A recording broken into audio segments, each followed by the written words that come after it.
Salam. Ya, jadi ya sudah nyenyak, dicoba tidur lagi, tidak bisa-bisa, lari ke Facebook, tenggelam. Jadi saya mengatakan baiklah kita jadi pengamat ya, pengamat apa yang terjadi. Jadi berita-berita yang ada sekarang itu, ya kalau di Indonesia itu peperangan lah, peperangan rohani, roh ini. Jadi kita yang percaya kepada Yesus harus tetap membawa keadaan ini kepada Tuhan supaya diturunkannya damai sejahtera yang dijanjikannya sebelum dia naik ke surga. Damai sejahtera yang dari surga, bukan yang dari bumi. Supaya diberi damai lah kepada demo-demo dan nyinyir-nyinyir itu, diberi hati yang damai ya. Nah, jadi ini yang terjadi. Ya berjalan aja sesuai dengan waktu. Tuh waktu nanti yang mengklirkannya bagaimana ke depan itu. Tidak bisa satupun kita memberikan jawaban. Analisa-analisa boleh lah. Dukun-dukun peramal ya silahkan. Tetapi semuanya ditentukan oleh waktu. Nah, dari apa kita ketahui, semuanya sudah ya banyak memang ini jalan lurus ya, perencanaan Tuhan ya. Iblis setan itu nyerong, ya jalan lurus ini. Nah itu sampai teman muslim itu setiap habis sembahyang loh, Al-Fatihah 6 ya. Tunjuki kami jalan lurus, tunjuki kami jalan lurus. Karena apabila masuk di jalan lurus, ya jugrang, cenggrong, jonggrong, juglang, ke kali, ke apa namanya, ke lumpur, jatuh. Nah itu pentingnya jalan lurus itu dalam kehidupan ini. Jadi jalan lurus itu jalan artinya jalan menuju ke surga. Kalau jalan bengkok itu jalan menuju kepada neraka, udah jelas itu. Nah, itulah yang saya maksud bahwa meskipun sedemikian keadaannya sekarang, chaos, kaus, kies, apa namanya, kios, apalah namanya itu, chaos itu. Nah, ini ya biasa saja lagi lah. Ya, biasa saja lah, sudah menjadi hal yang lumrah. Akan nanti ada jilid kedua, diancam, sudahlah. Jadi yang sudah Tuhan rencanakan itu, meskipun diserong, tetap apa yang direncanakan Tuhan Yesus itu akan tetap terjadi. Dia mengatakannya di dalam pembukaan rahasia waktu, Wahyu. Apa mau rencana iblis untuk mengacaukan semua rencana Tuhan itu, tetap rencana itu tidak akan tergoyahkan. Apa rencananya? Bahwa orang yang percaya kepada dia akan bawa ke surganya.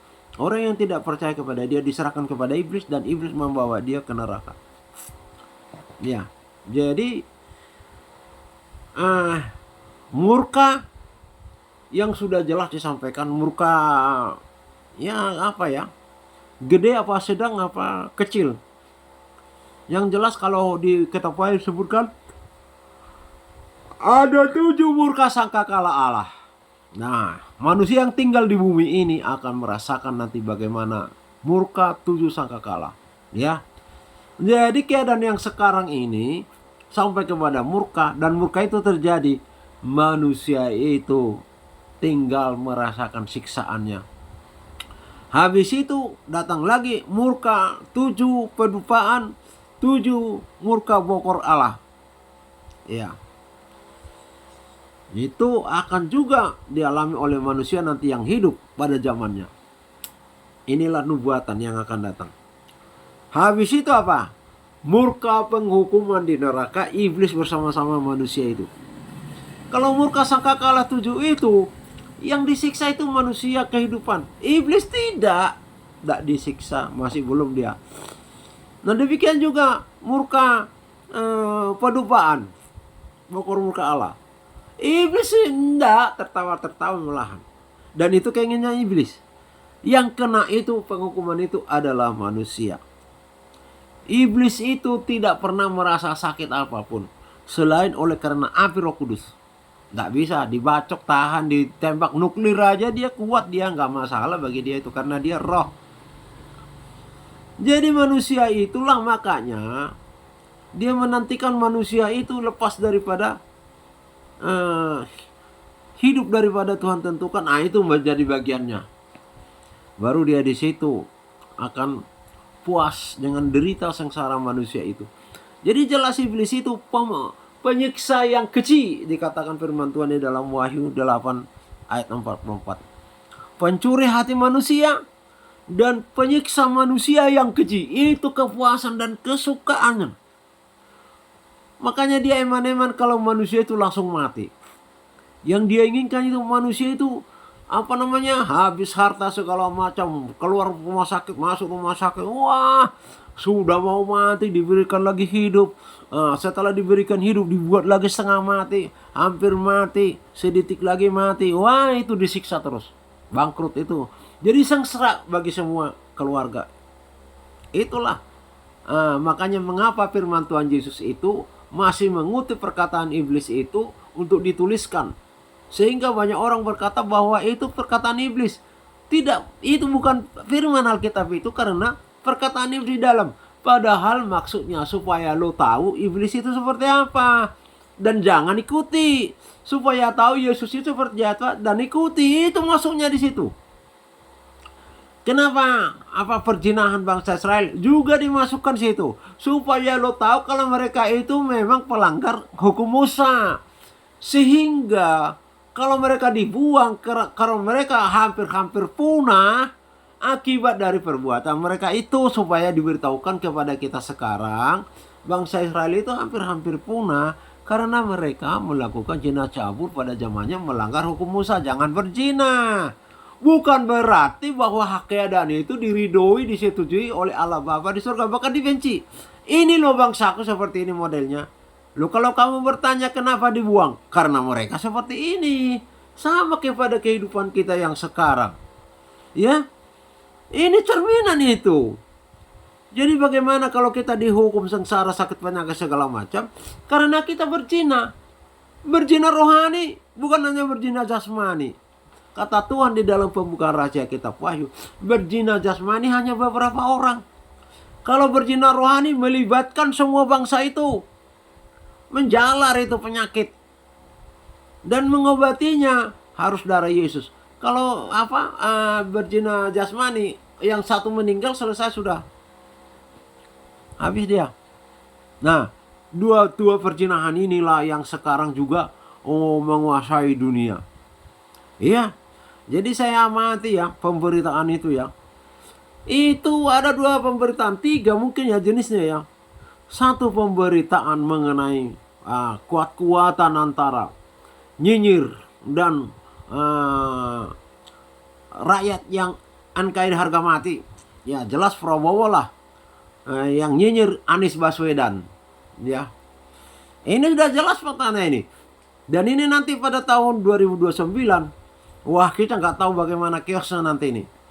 Jadi, nah ini kuat-kuatan dalam arti bertahan. Nah, sekarang makanya saya bilangin, ngapain lagi kita menyerah kepada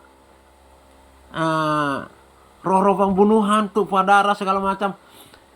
Karena kalau kita ini sudah dijamin oleh Tuhan Yesus, andai kapun mati, kita akan dibangkitkan. Karena memang iblis itu mencari supaya manusia itu mati, selesai. Pada Yohanes 16 ayat 25-26, aku adalah hidup dan kebangkitan, kata Yesus. Barang siapa mati di dalam aku akan kubangkitan. Dan tidak selamanya orang yang percaya kepadaku itu mati. Dia akan kubangkitkan. Percayakah engkau akan hal itu? Percaya. Artinya begini, kematian itu hanyalah jembatan untuk kita masuk kepada kehidupan yang baru. Tetapi orang yang mati di luar Tuhan adalah jembatan kepada dunia yang baru, di alam barzakh, masuk kepada penyiksaan di alam maut. Tuhan telah mengatakan dia menciptakan sebenarnya alam maut itu, jurang maut itu untuk setan. Dipenjarakan di sana, banyak dipenjarakan di sana. bukan untuk manusia. Tetapi celakalah manusia yang mengikatkan dirinya kepada setan hingga dibawa ke sana. Yaitu manusia yang tidak percaya kepada Yesus dan menyembah datang kepada Dia. Termasuk orang-orang yang meninggalkan persekutuan. Saya ini sudah mengeluh terus kepada Tuhan. Kalau datang ke gereja itu betapa berat. Di gereja itu pun saya ini harus bergumul.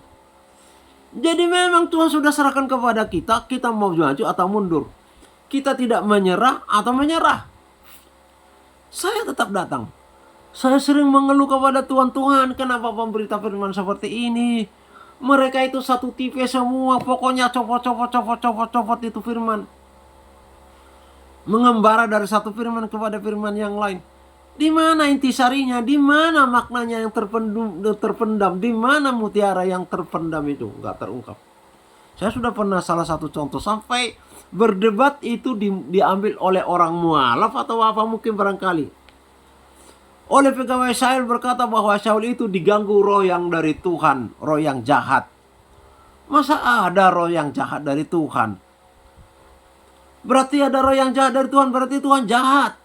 Tidak ada satupun yang saya dengar membawa firman itu mengungkap rahasianya.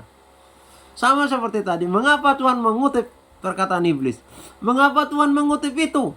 Supaya jelas kalau itu Saul bisa didorong juga dia mengikut setan akibat dari pegawainya yang mengikut setan. Kalau tentang setan mereka langsung tahu dukunnya di mana, di Endor. Jadi yang mengatakan roh yang jahat dari Tuhan itu bukan Tuhan. Tetapi pegawai Saul itu dikutip menjadi cerminan bagi kita. Ya. Jadi yang mereka maksud itu roh dari Tuhan itu, roh jahat dari Tuhan itu, Tuhan mereka itu adalah setan. Kalau tentang hal itu mereka langsung cepat. Di mana ada dukun? Di Endor. Berarti mereka sudah sering ke situ. Nah itu loh yang membuat saya itu berduka. Kenapa Tuhan ini tidak diungkapkan oleh hamba-Hamba-Mu, dilewatkan aja di bacaan begitu. Saya sudah pernah ngomong. Hamba Tuhan itu terjebak kepada nasihat dari Bildad dan Zofar dan siapa lagi itu. Indah sekali nasihatnya. Tidak mungkinlah Tuhan menganiaya, menghukum orang yang benar dan tidak berdosa seperti kau itu, Ayub. Adakah orang yang saleh kepada Tuhan tapi Tuhan menghukumnya? Betapa kejam Tuhan itu. Tuhan tidak kejam. Engkaulah yang telah berdosa, Ayub. Bertobat kau. Saya nggak tega melihat kau sebagai sobat. Padahal di awal-awal Tuhan berkata bahwa Ayub itu satu-satunya manusia yang saleh di bumi kepada setan. Disuruh setan untuk menganiayanya, tapi jangan diambil nyawanya. Dipakailah sobatnya si Zofar untuk meruntuhkan dia karena namanya juga orang dekat sobat. Nah, itu hamba Tuhan itu menjadi diambil itu katanya itu menjadi berkat kepada gereja Espasio. Bagaimana coba? Bagaimana dukanya hati ini bisa terjadi? Ada lagi. Dikutip Raja Amazia. Aduh, karena dia berbuat sedikit, Tuhan memberkati, dia menang. Habis itu dia bawa itu patung-patung serafim. Disembahnya itu di rumahnya, di anunya. Wah, dihajar Tuhan habis-habisan juga. Waktu dia berkarya kepada Tuhan, Tuhan berkati. Ketika dia berkarya kepada serafim, iblis yang berkati. Nah ini cerminan bagi kita sebenarnya yang meninggalkan Tuhan itu seperti apa nasib belakangnya. Nasib ketika dia sudah mau mati juga terjadi. Nasib setelah dia mati akan dialami. Berpisah dari juru selamat, tidak ada permintaan, tidak ada pertolongan kepadanya. Karena dunia sudah dunia setan. Karena Tuhan telah memisahkan kita dibawa ke surganya. Tetapi orang yang mati di luar Tuhan masuk di dunia setan. Mereka itu dikejar, disiksa, dan dunia setan itu, dunia alam roh itu begitu luas dan kejam sekali. Karena begitu luas, tidak ada batasan. Tidak seperti yang kita lihat di bumi ini, ada rumah, ada ini. Kalau di dunia roh, itu tidak tahu entah kemana kita pergi sampai ketemu setan. Dan dibawalah ke jurang maut. Disitulah kerajaan setan, dia rajanya situ Lucifer. Mereka mengelola siksaan-siksaan itu untuk kepuasan mereka. Ketika seseorang menjerit kesakitan dihajar oleh mereka, digigit, dipatahkan, dibunuh, ndak mati, tapi kesakitannya terasa. Setan itu makin tertawa, mereka gila, mereka begitu puas akan derita sengsara orang itu, seperti yang diberitahukan di dalam Yohanes 8 ayat 44. Itulah alasannya mengapa kita percaya kepada Yesus, karena sudah ada menanti yang jahat, yaitu setan yang memberontak melawan akan Tuhan. Dia mau menjadikan manusia itu supaya Tuhan. Ketika siapa itu, si Hawa dan Adam, apa yang dikatakan? Tidak, kamu sama dengan Tuhan, tahu yang baik dan tahu yang jahat. Tidak, kamu tidak akan mati, padahal Tuhan akan mati. Mati di situ kerohaninya tidak beranjak kepada kebenaran, tetapi begitu menggerolak kepada kejahatan, kepada iblis setan. Karena dia juga memberontak, dia menuntut sama dengan Tuhan. Bahkan dia mengatakan mengatasi yang maha tinggi. Coba bayangkan, itulah murtadnya dia. Dan itu dia sudah dapatkan dari manusia yang dia dapat sekarang. Begitu dia dipuja-puja, diagungkan segala macam. Ya, yang perusak itu sama. Risiklah dijadikan Tuhan. George Soros lah yang dijadikan Tuhan. Wah, mereka puja-puja itu George Soros itu. Karena George Soros memberikan uang untuk menghancurkan Indonesia ini, kan Indonesia ini goblok, bodoh. Di mana bodoh? SDA-nya itu bensin mentah. Dikapalkan ke Singapura. Faktornya menyebutkan itu limbah. Dan Singapura pernah teriak kalau Singapura itu adalah timbunan limbah dari Indonesia. Ternyata BBM mentah, bahan bakar mentah, yaitu minyak. Nah, di sana itu dipajak karena limbah, tidak ada harganya. Ternyata minyak. Nah, di Singapura diolah menjadi minyak siap pakai untuk kendaraan segala macam. Wah, berapa harganya itu coba? Luar biasa. Indonesia itu bodohnya, gobloknya itu. Hanya untuk mendapatkan duit dan supaya bebas bergendak ria sama selingkuhannya. Dititip itu pembantu segala macam, gundak-gundaknya di mana gundak-gundaknya selingkuhannya itu. Habis uang itu masih tetap tersimpan di lantai mewahnya si Jarov itu. Nggak habis-habis. Ya bayangkan aja, limbah dikenakan cas lagi karena membuang limbah. Tetapi BBM diolah lagi di sana, dibeli lagi mahal sama Indonesia. Karena si Rizal itu memainkan itu minyak yang dipakai di Indonesia untuk kendaraan bermotor yang sudah diolah. Katanya dari luar negeri. Pindah-pindah kapal, ternyata tidak. Nah, minyak Indonesia itu dikapalkan lagi ke Indonesia yang disebutkan dari luar negeri. Waduh, betapa besarnya itu. Makanya ada berita mengatakan kalau si siapa itu, si Rizal Ramli itu kekayaannya itu 2.000 triliun dolar, bukan rupiah. Wah, dikasih 10 miliar aja ke apa itu pengikut pemungkat buser-busernya itu. Apalagi dikasih sampai satu dolar. Waduh, nggak habis-habis itu berapa keturunan. Makanya mereka melindungi dan nggak bisa ditangkap sampai sekarang. Di mana-mana Rizal pakai duit. Iya, nggak bisa. Di luar negeri pun tidaklah begitu susah untuk menyogok petugas itu. Nggak bisa, susah sekali menerimanya. Bahkan aliran dananya masuk terus ke Indonesia lewat mana tidak kita ngerti. Ditambah Soros, disanda bohir-bohir kapil-kapil yang menjadi ujung tombak di Indonesia. Ya itulah yang terjadi. Udah kita baca kok. Mereka mau menyodorkan presiden yang takut akan dia, dan karena itu presiden dibiayai kampanyenya, dan itu akan gampang digulingkan kalau nggak taat. Nah, dengan presiden ini mereka akan menghabiskan SDA manusia. Itu seperti ya sudahlah. Jadi Ya sudahlah, saya tidak perlu lanjutkan. Nah itulah sebabnya mengapa yang terjadi sekarang ini adalah ribut di sosial. Ya sudahlah, ribut aja lah di sosial lah. Ya nggak usah kita timpali dengan amarah, kita jawab aja dengan gentleman. Ya, gentleman. Gentlemannya di mana? Kalau iya iya katakan iya, kalau tidak tidak katakan tidak. Kalau batil katakan batil, kalau hak katakan al hak. Itu aja seperti jawabannya itu. Ya kalau memang terseret bagaimana lagi? Ya sudah. Cuma pertimbangannya ialah bagaimana ini normal dulu. Nanti baru sedikit-sedikit dibersihkan. Kalau ini dibersihkan segala keseluruhan Pak Prabowo berat memang. Tetapi toto dulu mana yang kira-kira perlu dibersihkan. Uang rakyat yang bisa cepat kembali ya harus dibersihkan aja itu. Udah terlalu berat. Dalam waktu singkat itu bisa dibersihkan negara ini. Tidak seperti membalik tangan. Ya aduh. Tidak bisa lah.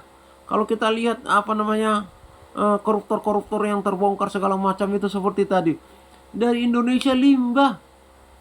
Oleh Singapura dikenakan lagi cas. Katanya mereka ini, orang-orangnya Risa ini. Ternyata minyak mentah. Berapa harganya itu? 0 ndak ada limbah kok, ndak ada harganya, malah dicas. Nah itu dikenakan kepada Pertamina, dicasnya itu. Nah, sampai di sana diolah, dibawa lagi ke Indonesia. Harganya sudah lebih tinggi karena katanya pakai kapal berpindah-pindah berapa kali. Di faktornya itu. Tetapi dimuatnya di Singapura, diberitahukan dari luar. Wah, sudah sangat luar biasa lah. Habis memang Indonesia ini. Ya, jadi kita ya sudahlah. Bagaimana mempertahankan pemerintahan ini dulu 5 tahun ke depan. Ini sudah mulai akan terkikis, ini akan longgar ini. Jadi hilirisasi. Jadi wapres ini. Bahasanya wapres ini. Jadi dikup. Tidak boleh ada ekspor tanpa melalui satu badan. Nah badannya ini juga harus diperiksa ini dan antara ini. Jangan mereka menjadi negara di dalam negara. Itu sudah pernah itu. Mereka memiliki uang banyak daripada satu pintu ekspor ini. Mereka menjadi duitnya mereka sendiri. Dikasihkan ke pemerintah dengan bunga. Lah ya berarti negara dalam negara lagi itu dan antara. Waduh. Ini yang dipegang apa koruptor ini dapat dipegang, diberikan untuk kepada Danantara. Di sini tidak bocor, di sana bocor. Waduh, ini makanya bagaimana apa Prabowo itu pusing. Dan dia sudah berkata, yang saya anggap untuk bisa membantu pemerintah membantu saya, ternyata tikus. Tikus ini ramai dengan Bahrir. Dia berbahasa sama dengan JK, menaikkan BBM, sudah naik. Tidak tahu lagi dia mau menaikkan lagi. Supaya panas masyarakat itu, supaya demonya itu berjilid-jilid. Dan supaya tidak percaya lagi kepada pemerintah. Nah ini, makanya kita sampaikan, sudahlah uang yang didapat dari koruptor-koruptor itu, bikin untuk menekan harga BBM dulu. Karena ini krusial ini. Bisa menggeret semua bahan pokok kalau ini dinaikkan. Bisa menyengsarakan ini. Nah datang lagi si Pakri. Rumah juga harus dipajak. Loh, kan sudah ada bangunan, mau dipajak lagi. BBM naik, ditambah lagi pajak kedua. Apa masyarakat tidak menurunkan Pak Prabowo sama Gibran karena ulah daripada nyinyir-nyinyir ini? Dugaan itu nyinyir-nyinyir karena mereka melakukan satu bahasa untuk membuat masyarakat ini nanti memang luar biasa. Demo chaos Juli Agustus. Jadi ya kalau saya itu nggak usah dipikirkan lah, biarkan aja mereka demo. Yang penting jangan merusak tangkap. Sebenarnya ada juga kalau nggak salah pasal dalam keadaan aparatur melaksanakan tugasnya seperti demo inilah segala macam itu. Ya ada itu ya. Ternyata dilawan, dilukai segala macam, ada pasalnya untuk ditangkap itu. Jadi ya, hanya pokoknya selesai mereka melaksanakan tugas. Ya selesailah tanggung jawab mereka. Duit sudah nggak perlu lagi dipersoalkan. Bikin lagi duit lagi. Jadi sudahlah, lewatin aja, biarkan aja dulu duitnya dihabiskan dulu. Tapi ini duitnya nggak habis-habis. Nggak usah lewat itu. kompromi dunia itu. Jadi ini adalah tanda-tanda zaman menuju kepada satu kuasa tunggal, pemerintahan tunggal, ekonomi tunggal, agama tunggal, budaya dan agama tunggal. Ini semuanya ini. Jadi kecepet ini orang yang mempertahankan diri. Saya sudah katakan, keadaan sekarang itu ialah perang. Perang antara gelap dan terang. Perang antara Tuhan Yesus dan setan. Nah itu yang mau saya sampaikan.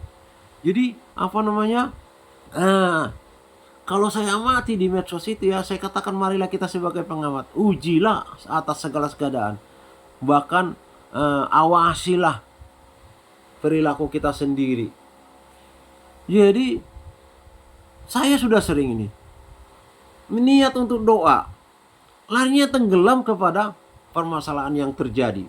Ya saya memang menyampaikan firman ya, tetapi lama-lama juga tidak ada tempat untuk firman. Saya itu mengambil yang kesaksian-kesaksian yang hidup. Itu kesaksiannya, saya pikir apakah ada orang yang menonton ini? Karena di sampingnya sudah ada masalah koruptor segala macam, nyinyir, demo segala macam.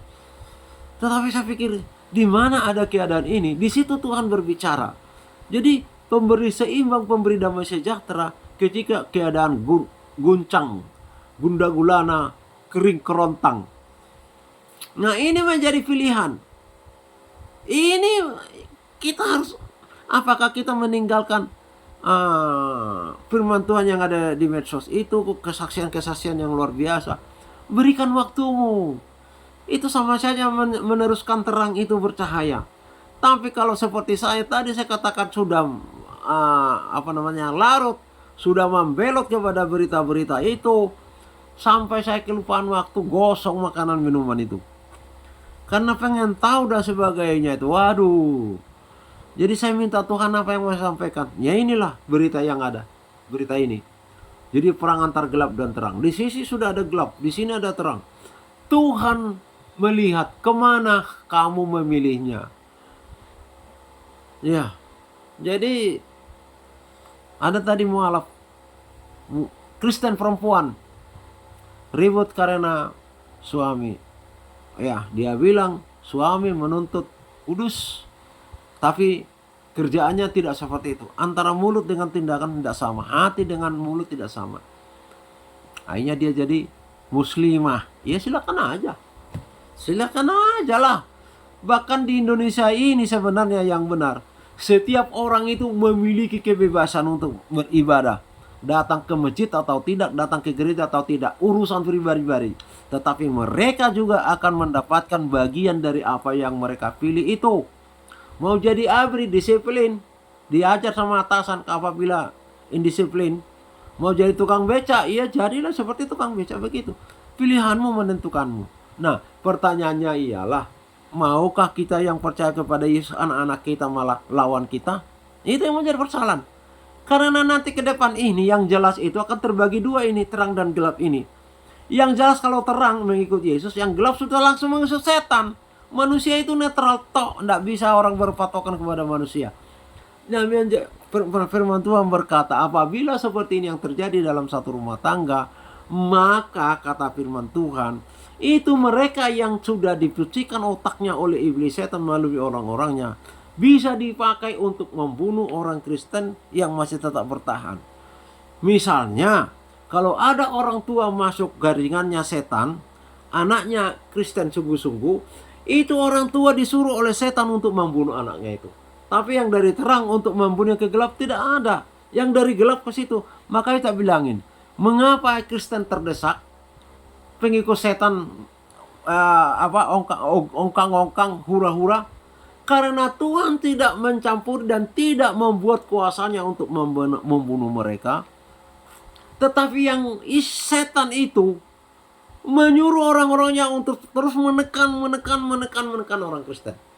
Sehingga kata firman Tuhan, yang percaya kepada Yesus seperti manusia terkutuk, dan yang percaya kepada setan seperti manusia yang benar terberkati. Nah ini, jadi ini bisa menekan orang supaya meninggalkan Kristen, mengikut Yesus, murid Yesus. Nah, Jadi seperti itu nanti keadaan yang di depan. Makanya saya juga berdoa, ya Tuhan, tolong anakku Samuel supaya tidak dipakai oleh setan untuk merongrong kepercayaan saya dan anak-anak saya. Itu terus-terusan, aduh. Ya sampai saya dipanggil Tuhan lah, mungkin saya akan berhenti. Ya saya mengasihi anak-anak saya sampai menangis. Dan Tuhan katakan bahwa kita bertanggung jawab atas anak-anak kita untuk mereka masuk ke surga. Dan kita berdua mengalahkan setan terus supaya anak kita tidak dirampok masuk kepada barisannya pasukan kegelapan membawa orang ke neraka. Nah itu, ya meskipun undang-undang berkata bebas memang pribadi, tetapi bagaimanakah mungkin kita mengatakan punya kasih, tetapi orang yang kita kasih di depan kita, anak kita, kita biarkan masuk ke neraka. Ya kita doalah dalam nama Yesus, roh mualaf, roh musuh segala macam kami tolak dari anak kami. Biarlah Tuhan kami satu Tuhan, satu iman, satu baptisan di dalam kebenaran-Mu. Ya hanya itu yang dapat kita lakukan. Ya. Jadi orang yang meninggalkan ibadah akan semakin dingin, nantinya akan semakin sulit dan akan berkata bahwa memang kita ini menyembah berhala, yaitu mempertuhankan manusia. Sementara mereka yang mempertuhankan batu hitam yang mengatakan itu digelapkan hatinya, tidak sadar bahwa mereka sebenarnya lebih parah. Nah itulah yang kita dapat waktu debat-debat yang terjadi.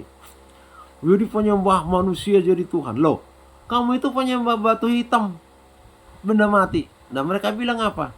Kami tidak menyembah. Loh kamu sujud. Sujud satu arah itu hanya sujud. Menyembah itu sujud. Mana ada menyembah berdiri teriak-teriak loncat-loncat atau apa. Kalau kita angkat tangan menyerah, itu namanya menyembah juga. Menyerah. Mana ada orang-orang menghadap raja itu membelakangi raja. Itu mereka dari sana ngesot. Habis di depan raja langsung sujud. Itu menyembah namanya. Menyembah itu menaklukkan diri, mengakui kita lebih rendah daripada apa yang kita anggap hebat. Lah batu hitam kan itu dianggap lebih tinggi dari manusia yang menyembahnya. Makanya itu unsur penyembahan itu salah satunya yang paling kuat adalah sujud. Ya seperti itulah yang kita sampaikan, bahwa memang di medsos itu ada berita dua minimal itu, terang dan gelap. Nah yang saya katakan tadi, bagaimanakah orang Kristen, apakah lari daripada terang ini? Jadi usahakan tetap like. Ya kalau memang itu apa serigala berdulu domba, firman yang sampaikan itu, ya gak usah lah. Salah satu yang saya lihat, ya seperti pendeta Philip Mustafa ya. Ya, mohon maaf ini Pak Pendeta kalau dengar ini. Jadi statementnya itu bukan lagi firman yang dikutip, tetapi nama pendeta Philip Mustafa. Nah ini makanya ada orang yang mencurigai bahwa gereja ini sesat. Jadi larinya yang terkenal itu bukannya Tuhan, tetapi pribadinya, tetapi memakai firman. Numpang gitu loh. Harusnya nggak usahlah nama pendeta itu dicanukan. Firman aja dikutip di situ. Bla bla bla, firmannya tertulis sini. Bukan bla bla bla, pendeta Philip Mustafa. Wah ini repot ini, makanya jadi kita ini ya hati-hati juga di dalam medsos itu. Ya saya nggak like lah kalau seperti itu, karena nggak ada dasar firman yang disebutkan. Yang terkenal adalah pendetanya. Demikian juga Pak Andi Simon. Ya, itu nyanyiannya mengagungkan Pak Andi Simon, tak lihat. Makanya semakin dingin. Dan kemarin dia doakan Pak siapa itu, Pak Kamarudin Simanjuntak. Ketika dia mendoakan tersingkap bajunya, ternyata ada tato di situ. Tidak tahukah kamu bahwa tubuhmu adalah baitmu? Baca itu Roma berapa itu? 12 ayat 1. Kita kenapa merusak tubuh kita ini? Itu justru lemah kepada penolakan tato angka 666. Ini Pak De Simon ini bagaimana ini? Tenggelam sudah saya lihat sekarang. Dan orang yang apa itu, yang di sekitar yang memberitakan itu, bukan memberitakan firman yang dahsyat, dikejar-kejar polisi, aduh, seperti ancaman-ancaman yang dianu. Aduh Tuhan Yesus. Ya sayangnya beberapa kali kita lihat ada puji-pujian, kepada Pak Andi Simon. Aduh, diagungkan lagi tuh orang. Nah, bahaya. Jadi udahlah. Rasanya sekarang ini kita ini hidup di dalam iman itu sudah sesak nafas. Hampir di mana-mana. Tetapi diimbangi lagi orang muslim muslimah yang menerima Yesus sangat luar biasa. Ada 12 tahun di Arab Saudi menumpangkan tangan orang sembuh. Ada mati syahid di Iran, perempuan tetap bernyanyi di dalam kobaran api. Demikian juga pendeta di Afghanistan, demikian juga pendeta di Arab Saudi. Nah ini kita harus tahu, ini orang Kristen yang suang-suang kuku, orang Kristen yang sudah melambat jalannya akan tergerus. Rumahmu di surga akan diganti oleh rumah muslim yang bertobat mengikut Yesus. Mereka sekarang mengambil alih pemberitaan Injil. Dia lihat aja, perhatikan. Jadi yang saya maksud itu saya hanya begini. Harus mereka kita dukung terus.